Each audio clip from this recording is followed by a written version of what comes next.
సూర్యుని చుట్టూ పరిభ్రమించే 9 గ్రహాల్లో 4వ గ్రహం కుజగ్రహం. ఈ గ్రహం ధైర్యానికి ప్రతీక.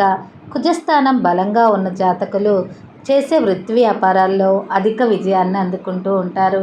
అలాగే కుజస్థానం బలహీనంగా ఉన్న వ్యక్తులు అన్నింట్లో సమస్యలు ఎదుర్కొంటూ జీవితంలో ఒడిదుడుకులు ఎదుర్కొంటూ ఉంటారు. సహజంగా కుజుడు బలహీనంగా ఉన్నప్పుడు భార్యాభర్తల మధ్య సమస్యలు వస్తూ ఉంటాయి. అలాగే కొంతమందికి వివాహం ఆలస్యం అవుతూ ఉంటుంది. సంతానం త్వరగా కలగకపోవటం, అప్పులు, ఆర్థిక సమస్యలు ఇలాంటివన్నీ కూడా వేధిస్తూ ఉంటాయి. ఇలాంటి సమస్యలు వేధిస్తూ ఉన్నప్పుడు మంగళవారం కుజగ్రహానికి చెందిన వారంగా పరిగణిస్తాం కాబట్టి ఆ రోజున సుబ్రహ్మణ్యేశ్వర స్వామికి పూజలు చేయటం, అభిషేకాలు చేయించటం వలన కుజదోష ప్రభావం తగ్గుతుంది. అలాగే అమ్మవారి కుంకుమ పూజలు చేయించటం కూడా చాలా మంచి ఫలితాన్ని ఇస్తుంది.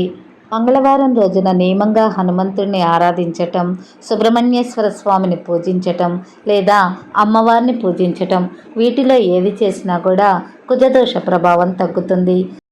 మంగళవారం రోజున అమ్మవారిని పూజించి ఆమెకు ఎర్రని పూలను సమర్పించటం వల్ల కూడా కుజదోష ప్రభావం తగ్గుతుంది.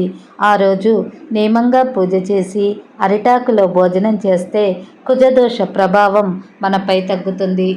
వివాహం, ఉద్యోగం, సంతానం, వ్యాపారం వీటిల్లో ఏది ఆలస్యమైనా లేదా కుజదోష ప్రభావం వల్ల ఇవన్నీ జరగకుండా ఉన్నా కూడా మంగళవారం రోజున అమ్మవారి గుడికి వెళ్ళి కుంకుమ పూజ చేయించి అమ్మవారికి ఎర్రని చీర, ఎర్రని గాజులు, ఎర్రని పూలు సమర్పిస్తే అనుకున్న పనులు త్వరగా నెరవేరుతాయి.